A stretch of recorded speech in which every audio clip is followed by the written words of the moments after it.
Welcome to the Factal Forecast, a look at the week's biggest stories and what they mean from the editors of Factal. I'm Jimmy Lovaas.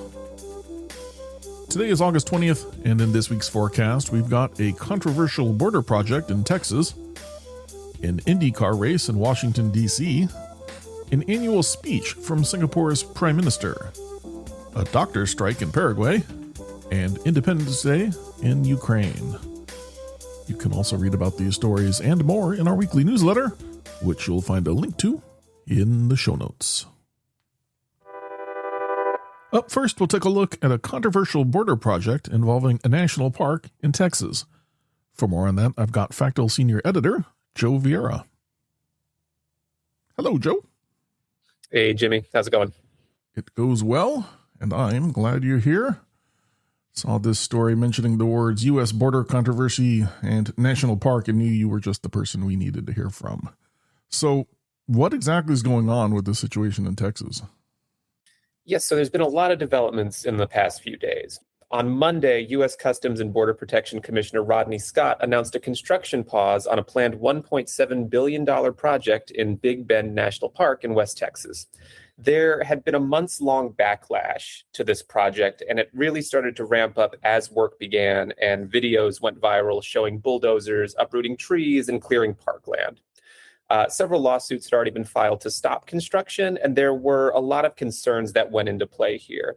There were fears that this work would damage the natural landscape, it would disrupt wildlife migration, it would threaten Native American sites, and also hurt the local economy. So there were a lot of reasons for local stakeholders to be against this project, and now we've hit a pause.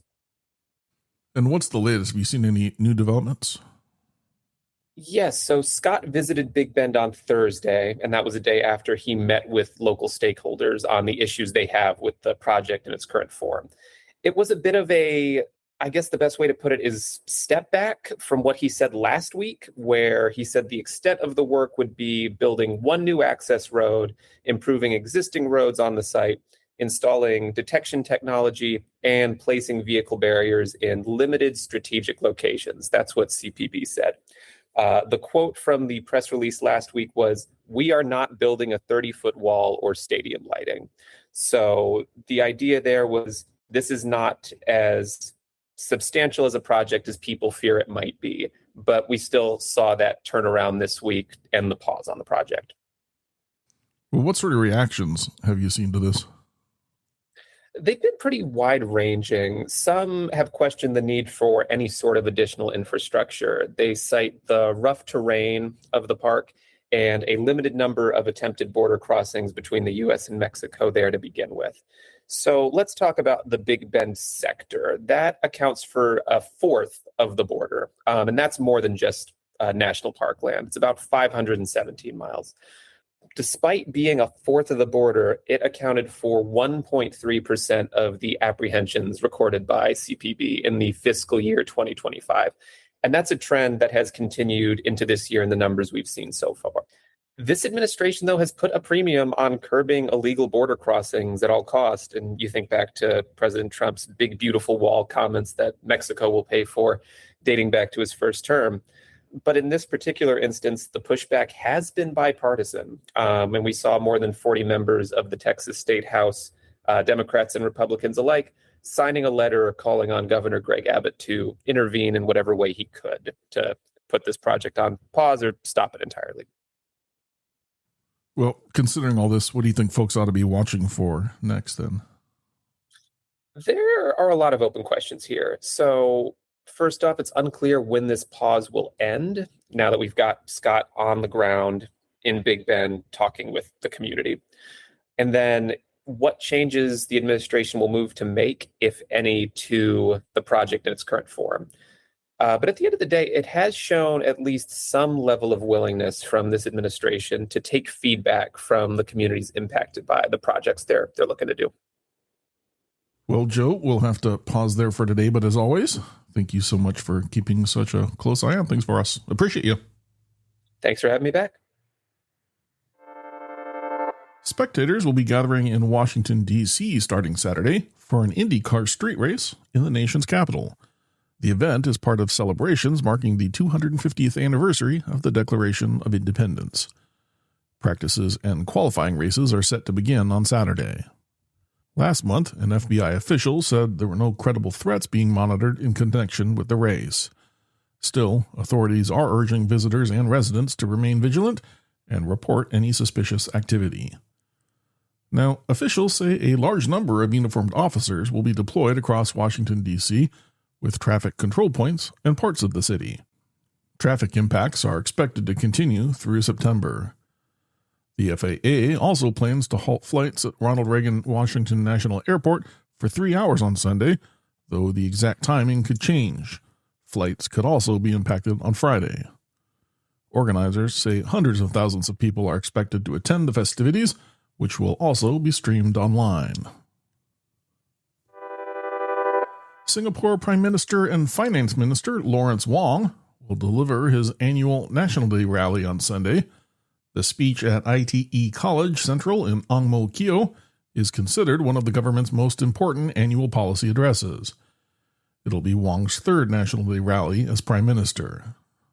One major focus is expected to be families and parenthood. In his National Day message earlier this month, Wong said the government is reconsidering the cost of raising children, affordable childcare, and other measures to reduce pressure on families. He said more details would be announced at the rally. The push has taken on greater urgency as Singapore's resident total fertility rate fell to a historic low of 0.87 in 2025, down from 0.97 the previous year. Now, the rally could provide an early indication of how the government plans to respond to the country's rapidly shrinking birth rate. Wong has already indicated that financial relief is coming, so the key things to watch will be the size of any new package and whether the measures will go beyond existing incentives. A major doctor strike may begin in Paraguay on Monday. The National Union of Doctors, known as Cinemed, has called for a 5-day strike over working conditions. The union has urged 11,000 medical professionals to take part. Doctors are seeking better staffing in hospital wards, basic supplies and equipment, and higher salaries to account for the loss in purchasing power. The union argues the action is necessary after exhausting other options. Now, if the strike goes ahead, scheduled appointments will be suspended at hospitals nationwide. Emergency services, however, will remain available throughout the strike. Still, the action is expected to significantly reduce medical services across the country if it proceeds as planned. Ukraine will mark its Independence Day on Monday, with intelligence services warning of a potential increase in attacks around the holiday. It will be the country's 5th Independence Day since Russia launched its full-scale invasion in 2022. Previous Independence Days have coincided with Russian mass strikes on Ukrainian cities, including attacks on civilian infrastructure that resulted in deaths. Last year, Ukraine also carried out strikes on Russian territory around the holiday, targeting oil and gas infrastructure in the Leningrad region. This year, the Ukrainian Center for Strategic Communications, citing U.S. intelligence, said Russia may be preparing a large-scale campaign against energy infrastructure. Now, given Russia's history of attacks around previous Independence Days, there is an increased risk of large-scale strikes on major Ukrainian cities. Recent Russian strikes have targeted railway and port infrastructure, while residential areas in major cities also remain at risk.